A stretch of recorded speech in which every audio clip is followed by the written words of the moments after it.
ఇదేదో నంది కొట్టుకురంట. వద్దురా స్వామి, వద్దురా, అస్సలు తిండి లేదు.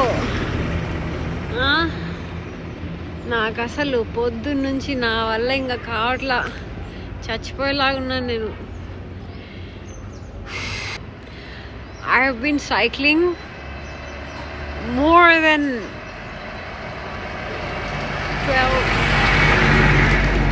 14 hours. More than 14 hours. Cycling for 14 hours. I've never done that in my whole life. నేను ఎప్పుడు నా మొత్తం జిందగీలో 14 hours cycling చేసింది లేదు. అమ్మ, నాకు చచ్చిపోయేలాగుంది. ఒక్క రెస్టారెంట్ లేదు మధ్యలో, ఎక్కడ కూడా వెతికి చాలా అయింది. ఒక రెస్టారెంట్ లేదు, ఒక అకామిడేషన్ లేదు. ఇక్కడ నంది కొట్కూరంట. ఇప్పుడు ఎంటర్ అవుతున్నాను, ఇప్పుడే జస్ట్ చూస్తాను చూడండి. ఇప్పుడే ఎంటర్ అవుతున్నా. ఇక్కడేవో కొద్దిగా ఆనవాళ్ళు కనిపిస్తుంది అలా ఉన్నట్టు. సో నేను ట్రై చేసి అప్డేట్ చేస్తాను మీకు. All right.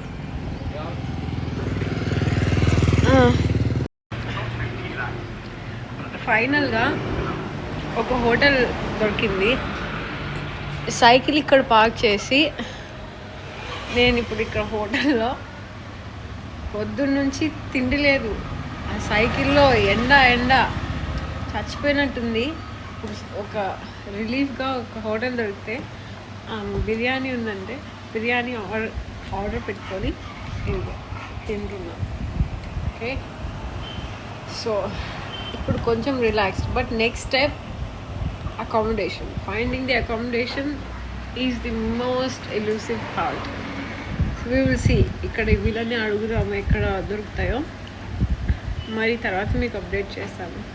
Okay, happy Ramadan. अच्छा ठंडा है यहाँ झाड़ के नीचे. యాక్చువల్లీ ఆమెను అడిగాను, హోటల్ ఆమెను, if I can get any accommodation. తను ఏమంటుందంటే ఈ నంది కొట్కూరులో అకామిడేషన్ ఇంపాసిబుల్, లేదు అంటే డైరెక్ట్గా ఇక్కడ నుంచి ఆత్మకూర్.